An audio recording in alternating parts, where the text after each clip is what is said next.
Sería bueno tener una Biblia abierta durante el sermón. Estamos en la página 983, en Colosenses capítulo 1. Vamos a estar comenzando a leer en el versículo 24 hasta el capítulo 2. Un poquito de contexto aquí. Pablo está escribiendo a la iglesia de Colosas. Él está de una prisión en Roma. Él nunca ha visitado esta iglesia físicamente, pero él ama a esta iglesia y él sabe que ellos están luchando en diferentes maneras. Entonces él está escribiendo esta carta. Él está recordándole a la iglesia en Colosa que Cristo es el Señor sobre todas las cosas. El mundo que se ve y el mundo que no se ve espiritual. Y ahora él hace un cambio y habla acerca de su ministerio en Cristo que Cristo le dio. Entonces pongámonos de pie para leer la palabra de Dios, comenzando en Colosenses 1:24. Ahora me gozo en lo que padezco por vosotros y cumplo en mi carne lo que falta de las aflicciones de Cristo por su cuerpo, que es la iglesia,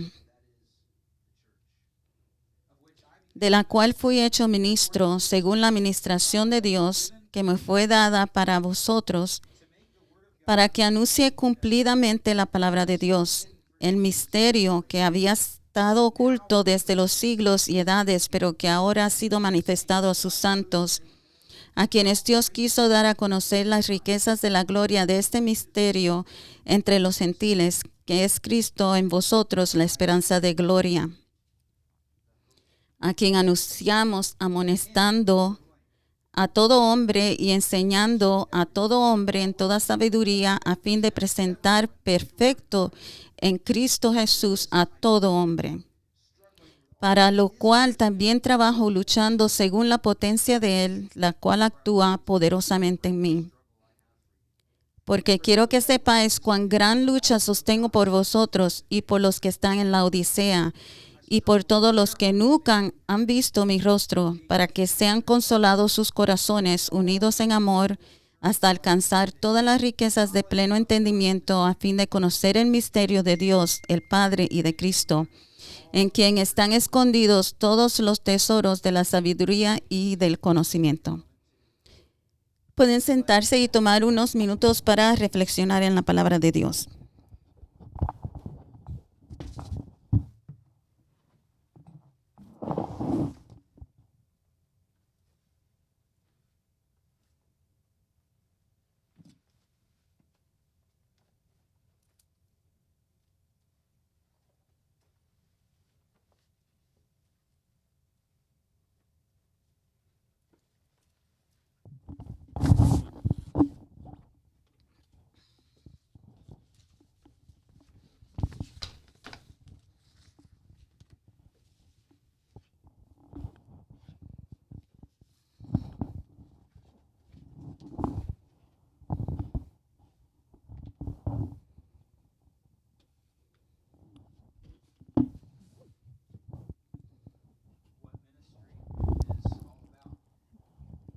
Lo que el ministerio significa.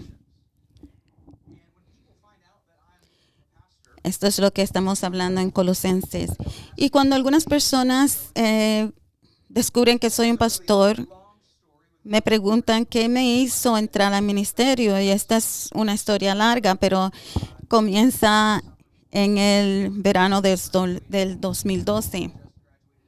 Había terminado la escuela superior, la high school, y estaba en el campamento de vida joven, Young Life, por primera vez. Y en ese punto yo había sido criado en la iglesia y creía en Dios, en Jesucristo, y tenía un conocimiento intelectual de Jesús.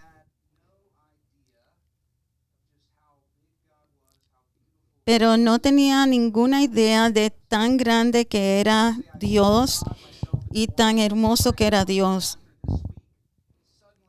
Pero a través de esa semana tuve un cambio tectónico de quién era Dios en mi vida.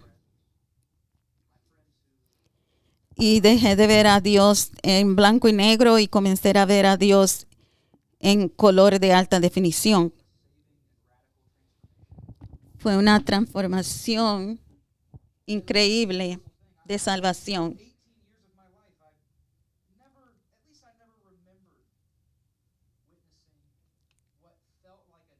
Por 18 años de mi vida no había presenciado lo que era la conversión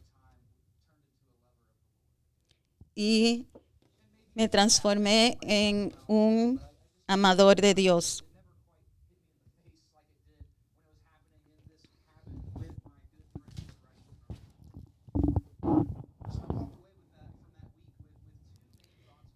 Después de semana salí de ahí con dos cosas importantes acerca de Dios. Jesús es mucho más hermoso que cualquier otra cosa y poderoso que lo que yo imaginaba.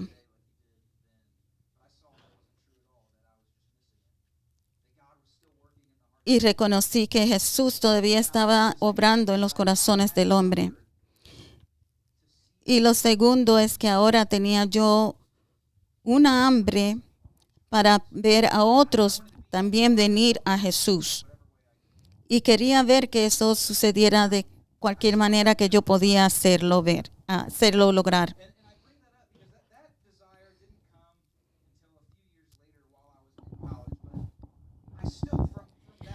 Y de ese momento en adelante, yo quería entrar en el ministerio. Pero no quería ser pastor, no tenía interés de ser pastor y ese llamado no vino hasta después de estar en colegio. Pero esto es importante porque no quiero que ustedes vean el ministerio como que esto es algo, el ministerio como que es algo solamente para pastores. Esto no es algo para algunos cristianos. El ministerio es para todo cristiano. Pablo dice en Efesios 4:12 que Dios le ha dado a todos los santos, a todos los creyentes, el trabajo del ministerio. Y entonces, hoy el pasaje habla de el ministerio de Pablo como un apóstol, aunque hoy ninguno de nosotros somos apóstoles y ya no hay más apóstoles. Pero este mensaje es aplicable para todos. Todos somos ministros. Todos tenemos que enseñar, tenemos hijos, vecinos, compañeros de trabajos y podemos ministrar a cada una de estas personas. Entonces el pasaje, la pregunta esta mañana para este mensaje es, ¿qué es el ministerio para todos? ¿Y qué significa el ministerio? Vamos a ver 3 puntos. El mensaje del ministerio es el primer punto. Dios le dio este mensaje del ministerio a Pablo para que él lo administrara y para que hiciera ver a Dios, hiciera conocer a Dios y la palabra de Dios a todos. Por eso es que la primera parte de esta iglesia, la primera parte de la misión de esta iglesia es enseñar la palabra, enseñar la Biblia. Porque el ministerio de Pablo y el ministerio de nosotros tiene que estar centrada en la Biblia de Dios, en la palabra de Dios. Y dar a conocer la palabra de Dios para que Dios sea conocido. El ministerio es dar a conocer el mensaje de Dios al mundo. Esto es algo central. Dar a conocer el evangelio. El evangelio significa buenas noticias. Y Pablo dice en el versículo 26 y 27 que esto es un misterio. En el mundo moderno, nosotros tendemos a pensar de la palabra misterio como algo que no tiene sentido. Pero en el mundo antiguo, la palabra misterio tenía un significado diferente, como Pablo la está usando. La palabra misterio era algo que estaba escondido, pero que puede ser revelado, que ahora es revelado, como una fiesta de revelación de género de un baby que no ha nacido. El bebé no ha nacido, está escondido, pero ahora es revelado. Entonces Pablo dice en el versículo 26 que el misterio de las edades ha sido escondido, pero ahora es revelado a los santos. Y el misterio es Cristo. Cristo mismo es ese misterio. Él había estado escondido por un tiempo, pero ahora ha sido revelado en el Nuevo Testamento. Cuando Dios envía a Jesucristo al mundo, este misterio es revelado. Entonces el mensaje de ministerio no tiene que ver con reglas, ni técnicas, ni métodos para superación personal. El mensaje del ministerio es principalmente de Jesucristo, que proclamamos a Jesucristo. Que proclamamos a Jesucristo, que proclamamos que Jesús es Dios, que Dios vino a este mundo, que se hizo humano para traer a los humanos a Dios, a reconciliación con Dios. Y este es el mensaje. Y entonces quiero que veamos quién es la audiencia de este mensaje. ¿A quién le está enviando este mensaje Pablo?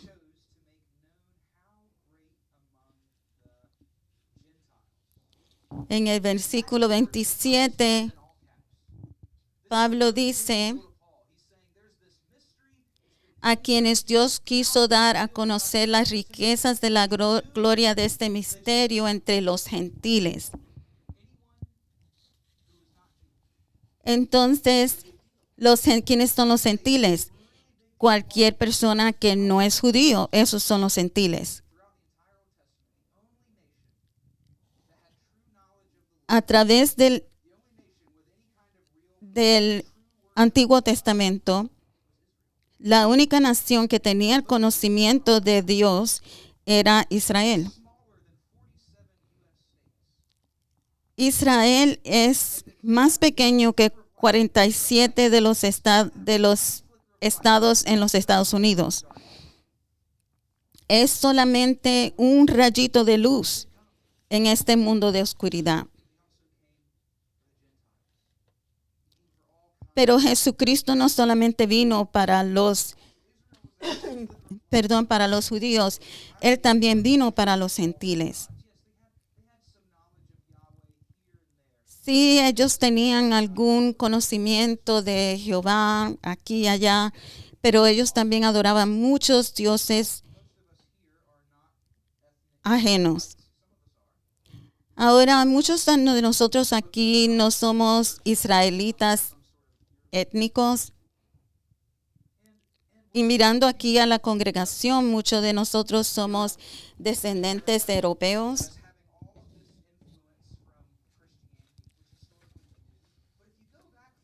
Y tenemos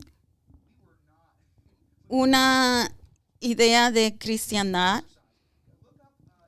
Pero Ninguno de nosotros tal vez somos descendientes de Israel. Puede ir atrás y buscar su etnia y quiénes sus padres adoraban o cuáles eran sus creencias religiosas en el primer siglo después de Cristo.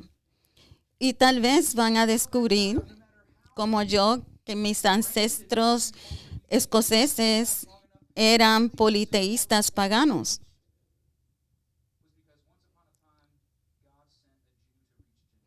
Pero Jesús vino no solamente para el pueblo israelita, sino también para los gentiles. Pablo mismo era judío y fariseo, pero Dios le dio la asignación de alcanzar a los gentiles.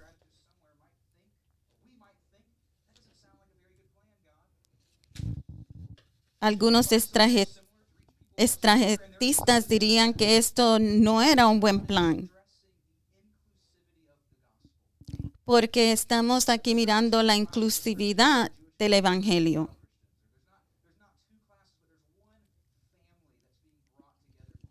Y no hay una división, no hay dos clases de familias, sino es una inclusividad, una sola familia.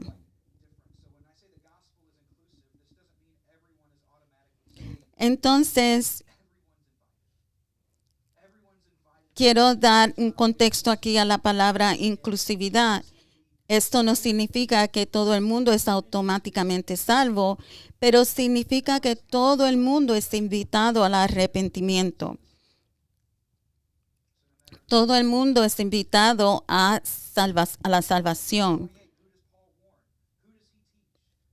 No importa quién eres. Entonces, en el versículo 28, ¿a quién Pablo está dándole aviso? ¿A quién Pablo está enseñando? ¿A quién Pablo presenta a Jesucristo? A todo el mundo, a todo el mundo, a todo el mundo. Pero el ministerio de Pablo significa que hay un sacrificio.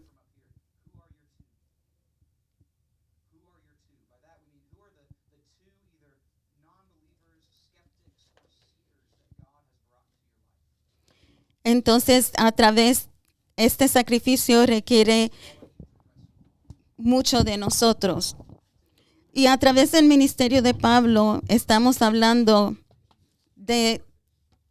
hemos estado a través de esta serie, hemos estado hablando de dos personas, que alcance a dos personas. Cada uno de nosotros podemos alcanzar a dos personas. ¿Y quiénes son tus dos personas? ¿Quiénes son esas dos personas escépticos, esas dos personas no creyentes que podemos alcanzar en nuestro ministerio? Porque el ministerio es inclusivo. Pero se pone mucho mejor porque el mensaje de Dios es íntimo. Miremos el versículo 27, porque el misterio es que Cristo vive en nosotros. Dejemos que eso penetre. Para cada creyente, Cristo vive en nosotros. Esta es la unión mística con Cristo. Y esta es la misión de la Biblia. Dios está en la misión de vivir en nosotros, vivir con su pueblo. Lo vemos con el tabernáculo, lo vemos con el templo. Lo vemos cuando Jesús vino, cuando la palabra, el verbo se hizo carne con la venida de Jesucristo.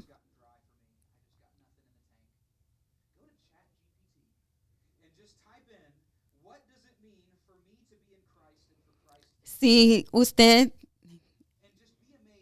está aburrido de la cristiandad y no tiene más nada en su tanque, vaya a ChatGPT y busque qué significa Cristo vive en mí. y usted va a encontrar mucha respuesta. Pero no importa quién usted es, Cristo vive en usted. Pero tiene que arrepentirse y creer en Él. Esto es inclusividad y esto es la intimidad del mensaje y el ministerio.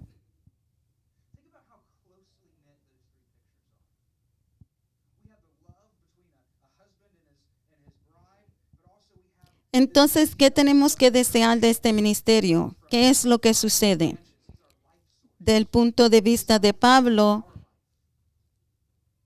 para conocer a Cristo, nosotros simplemente tenemos que convertirnos en discípulos maduros. Él quiere que nos presentemos delante de Cristo como cristianos maduros.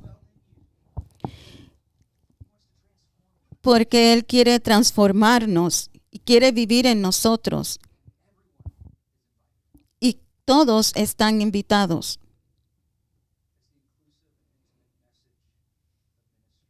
Es el mensaje de ministerio igual, inclusivo e íntimo.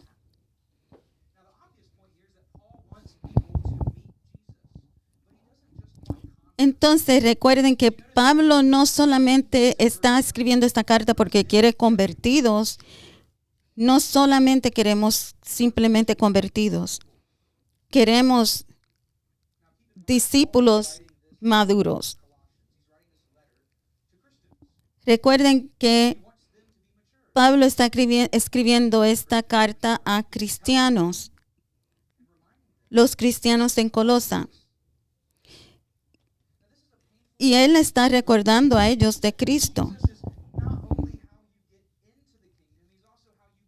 Que Cristo no es solamente la manera de entrar al reino de los cielos, que también Cristo es la manera de crecer en madurez.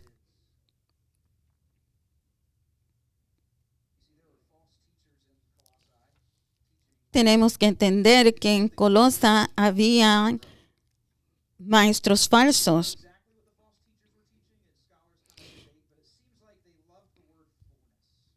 Y ellos le encantaban usar la palabra llenura. Si hacían tal y tal cosa, entonces podían tener llenura.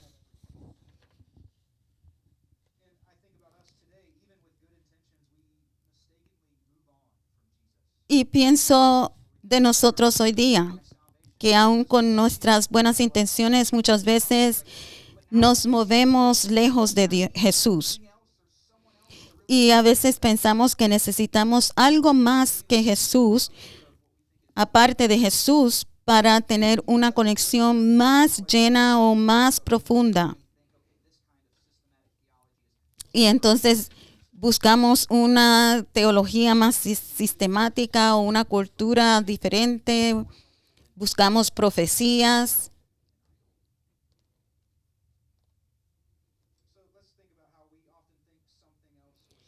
O a veces pensamos que alguna otra cosa o alguna otra persona puede ser más, nos puede ayudar más a acercarnos a profundizarnos.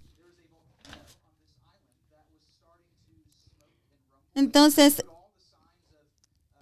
quiero usar esta analogía. Recientemente oí una historia en el campo misionero en Papúa Nueva Guinea, que había un volcán que estaba retumbeando y estaba a punto de erupción. Y habían cristianos en esta isla.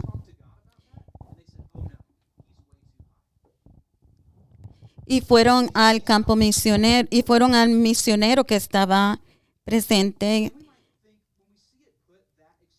y dijeron, ¿qué debemos de hacer? Sacrificaremos un cerdo y lo daremos al Dios del volcán. Y el misionero dijo, ¿no deberían de hablar a Dios de esto? Y ellos dijeron, oh no, ese no es su trabajo. Él es muy alto para eso. Y usted diría, ¿por qué un creyente haría eso? Pero si no somos honestos, nosotros también hacemos lo mismo. En ciertas situaciones, nosotros pensamos, Jesús no me ayudaría con tal cosa. Entonces nosotros sacrificamos a nuestros ídolos porque pensamos que ellos son mucho más útiles que Jesús.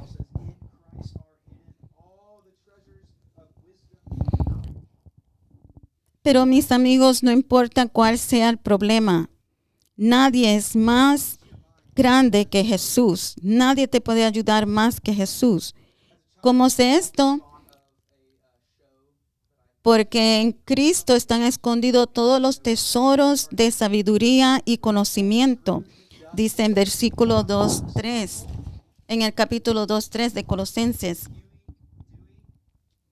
Dice Pablo que Cristo está lleno de sabiduría.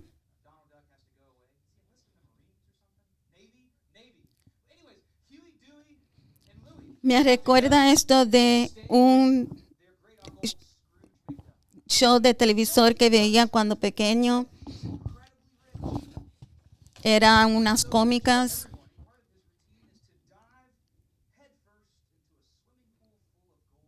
Y habían el pato McDuck, Scrooge McDuck, y él era tío de 3 patitos. Y él era muy rico. Y él le gustaba tirarse en una piscina llena de monedas de oro.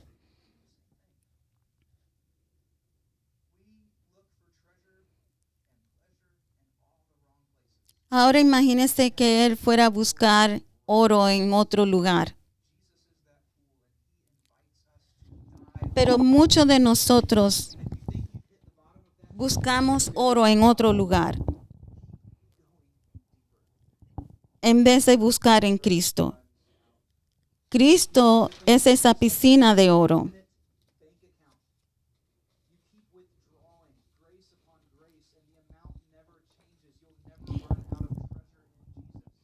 Jesucristo es como una cuenta de banco llena de gracia y nunca se va a acabar.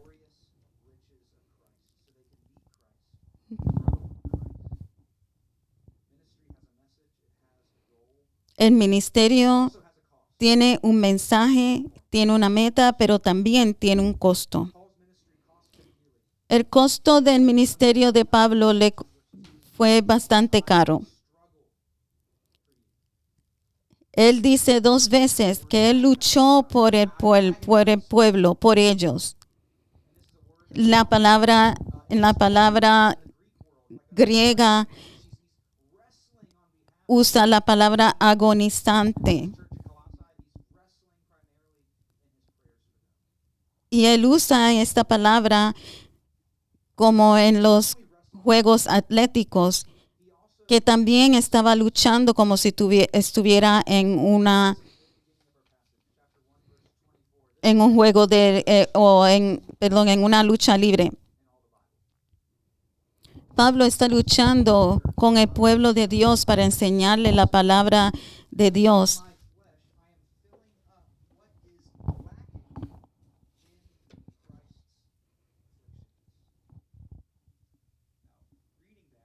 Y no solamente él lucha por ellos, él sufre por ellos también.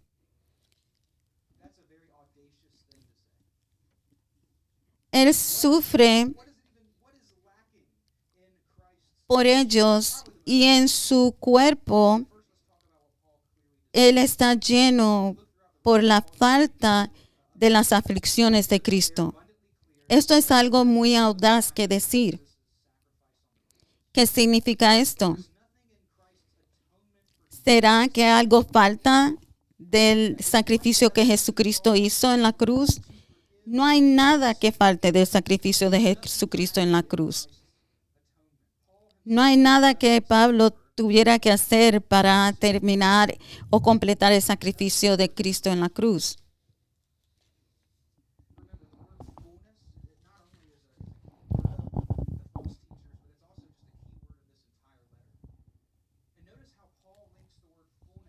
La palabra aquí, llenura, recuerden que es una palabra clave en Colosas o en esta carta a los colosenses. Para que Pablo pueda hacer conocer a Dios completamente, él tiene que hacer conocer los sufrimientos de Cristo.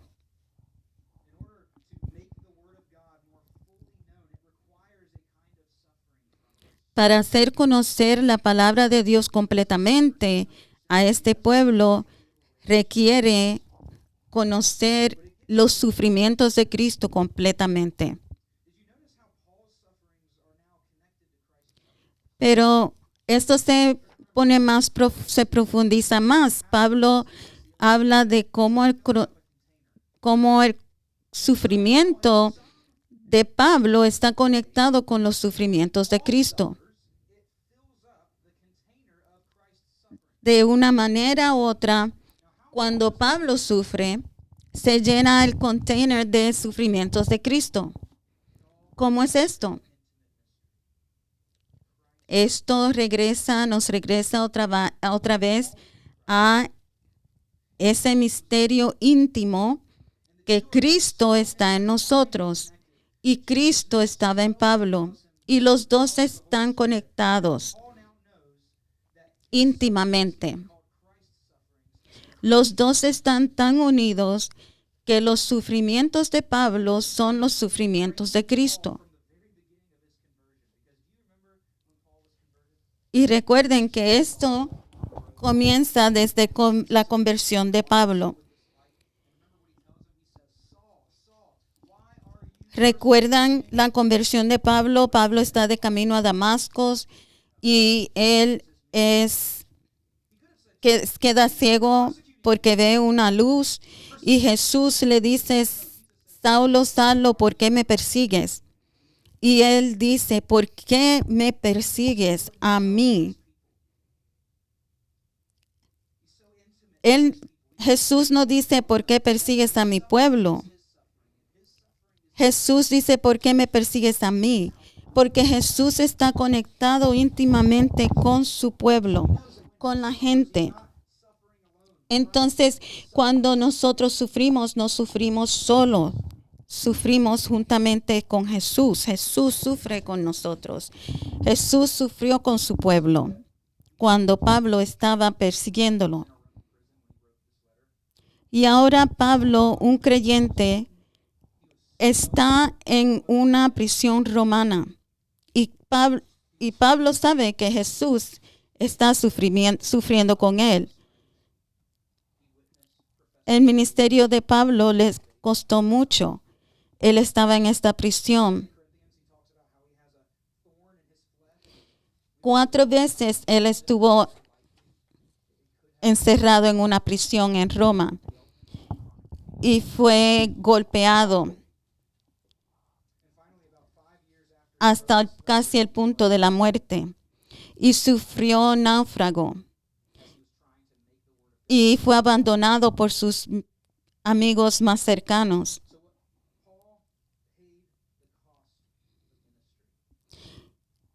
Y sufrió dolor crónico y enfermedades. Y finalmente, casi 5 años después de esta carta, le cortaron su cabeza.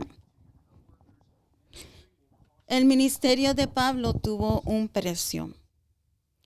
Y también cada uno de nosotros también tendremos que pagar un precio.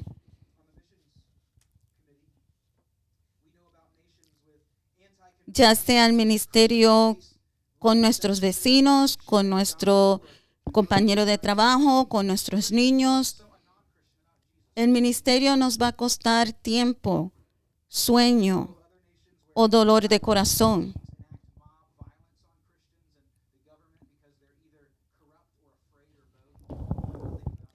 Hay muchos misioneros en el campo misionero que están sufriendo diferentes clases de vituperio y de persecución. Aquí en América nuestra persecución es más social que violenta.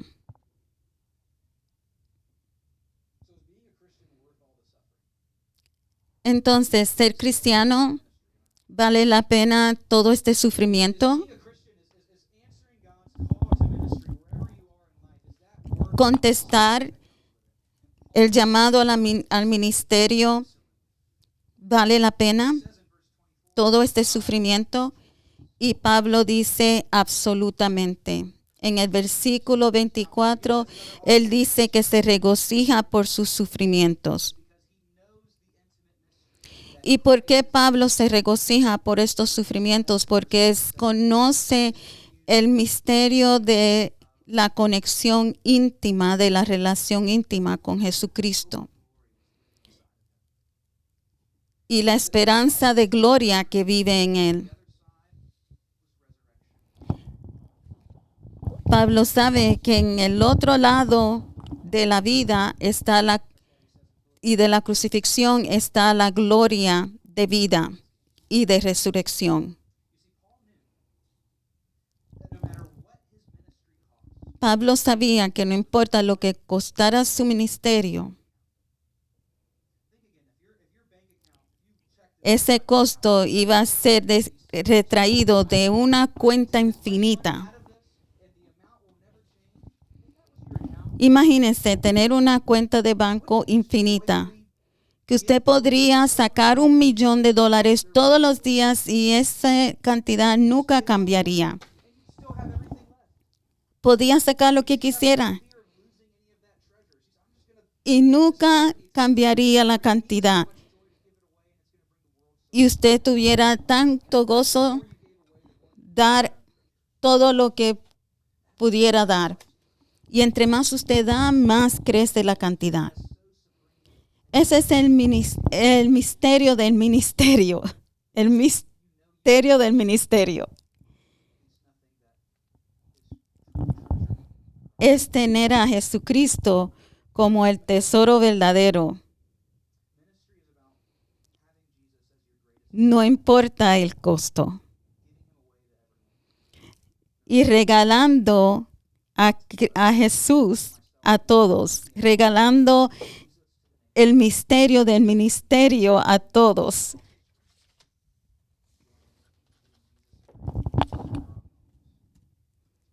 Oremos.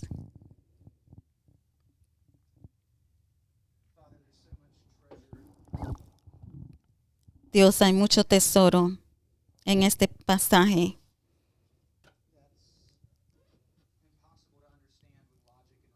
Que es imposible entender con lógica y razonamiento.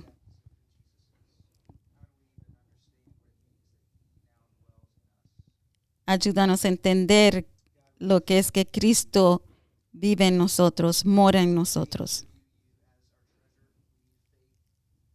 Necesitamos fe para ver que Jesucristo es nuestro tesoro.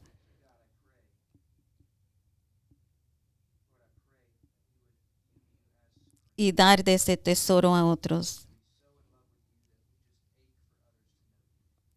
Dios, oro que nosotros estemos tan enamorados de ti que queramos compartir de ti con otros.